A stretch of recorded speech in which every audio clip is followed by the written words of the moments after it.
Sekarang soal Udah nyala. Oke, assalamualaikum. Jawab dong. Hukum menjawab salam itu adalah wajib.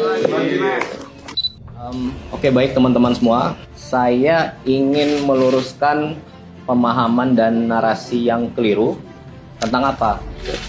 Jadi kemarin ada sedikit pihak yang menyampaikan bahwa program makan bergizi gratis itu mengurangi program dan anggaran pendidikan, sehingga sekolah terbengkalai, kemudian guru-guru tidak diperhatikan. Oke ya. Jadi saya mau jawab itu narasi yang keliru. Ya. Jadi singkat cerita begini. Yang pertama, makan bergizi ini bertujuan untuk meningkatkan kualitas sumber daya manusia, dalam hal ini siswa dari PAUD, TK, SD, SMP, SMA dan setingkatnya untuk memperoleh pendidikan di sekolah. Oke. Kemudian anggaran pendidikan ini sudah disepakati bersama oleh DPR, pemerintah, termasuk Badan Anggaran DPR tahun lalu pada September kalau tidak salah, untuk digunakan di 2026, termasuk isi dan peruntukan dari anggaran pendidikan ini. Itu ya. Oke. Kemudian pertanyaannya adalah, apakah program makan bergizi ini mengurangi program pendidikan? Oke. Saya jawab tidak. Faktanya tidak ada program strategis pendidikan dari periode sebelumnya yang tidak berjalan sekarang. Tidak ada program dari periode sebelumnya yang dihentikan. Semuanya berjalan. Semuanya berjalan, bahkan ditambah. Ada Kartu Indonesia Pintar berjalan. Ada program Indonesia Pintar berjalan. Bahkan Presiden Prabowo menambahkan ada sekolah rakyat. Untuk apa? Anak-anak yang tidak bisa sekolah, putus sekolah, atau mungkin bahkan dia tidak pernah sekolah, disekolahkan di sekolah rakyat, diberi penginapan, diberi pendidikan, diberi makan gizi dan dijamin kesehatannya. Per sekarang, tahun lalu dalam 1 tahun saja sudah hampir sampai 16.000 sampai 20.000 siswa.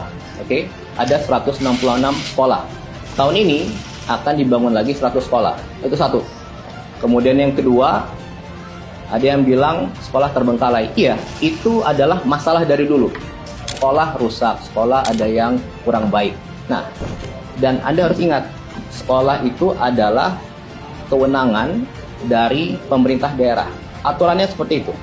Jadi SMA itu kewenangan gubernur, SD dan SMP itu kewenangan bupati dan wali kota.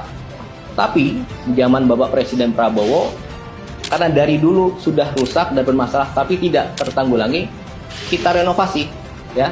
Faktanya di tahun 2025 saja sudah ada sekitar 16.000 sekolah yang direnovasi. Datanya ada, fotonya ada, Anda bisa cek. Oke, dengan total anggaran sekitar 17 triliun diwadahi oleh Mendikbud. Itu, ya. Kemudian apalagi tambahannya? Ada TV digital untuk pembelajaran digital sekolah anak-anak. Jumlahnya tahun 2025 sudah 280.000 TV di 280.000 sekolah. Oke, dan bahkan tahun ini akan ditingkatkan lagi. Belum lagi nanti ada sekolah Garuda, ada sekolah terintegrasi, ada pembangunan kampus-kampus baru yang Pak Presiden ingin buat, sedang berjalan. Oke, jadi saya mau sampaikan, tidak ada program yang tidak dilanjutkan, semua program berjalan dan bahkan ditambah. Itu yang kedua. Kemudian yang ketiga, ada lagi yang bilang guru-guru tidak diperhatikan. Faktanya ada 3 nih. 1, mengenai guru honorer. Ya, saya mau sampaikan bahwa secara kewenangan guru honorer itu ada di bawah pemerintah daerah. Oke? Tapi pemerintah pusat memberi insentif. Insentif itu bukan gaji, insentif itu tambahan. Oke? Dan tambahan ini berapa? Dari tahun 2005 sampai 2025 ada namanya insentif. Dan baru naik di zaman Presiden Prabowo. Oke, menjadi 400.000. Jadi Anda bayangkan selama 20 tahun insentif itu belum pernah naik. Baru naik di tahun lalu menjadi 400.000. Itu satu. Kemudian yang kedua, ada tunjangan guru non ASN, ya. Jumlahnya berapa? Dari 1,5 juta tahun lalu naik menjadi 2 juta. Oke. Kemudian yang ketiga, apalagi kebijakannya? Yang paling dirasakan oleh guru-guru adalah, jadi dulu pemberian tunjangan honor itu melalui transfer ke daerah, kemudian daerah yang beri. Dan itu 3 bulan sekali baru dapat. Nah, tahun lalu Presiden memberi instruksi agar setiap bulan itu langsung diberikan langsung ke gurunya dan sudah berjalan. Oke, tentunya semua tadi diudahi oleh Kementerian Dikdasmen. Oke, nah itu. Jadi yang mau saya sampaikan di sini, tidak ada program pendidikan yang dikurangi atau tidak berjalan. Seluruhnya berjalan, dilanjutkan, bahkan ditambah.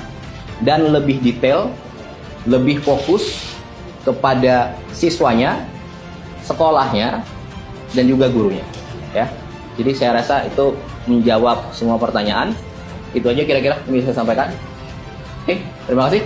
Dari PDIP kan menunjukkan dari lampiran prospek itu 223 triliun itu kemudian dari dana pendidikan. Itu seperti apa, Mas? Apa? Ya, itu tadi saya bilang. Juga ada di lampiran prospek ini. Iya, jadi namanya anggaran pendidikan itu 20% dari APBN. Oke. Nah, di tahun ini 769,1 T itu 20%. Oke. Dan itu anggaran pendidikan. Anggaran pendidikan itu apa? Banyak. Isinya peruntukannya, ya. Dan isinya peruntukannya itu sudah disepakati bersama tahun lalu oleh pemerintah, DPR, dan Badan Anggaran DPR, yang mana ketua bangkatnya juga PDIP, gitu kira-kira. Dan tadi semua hal itu adalah, termasuk MBG, adalah fondasi awal untuk memperbaiki pendidikan ke depan, gitu kira-kira, ya. Itu aja. Terima kasih semua.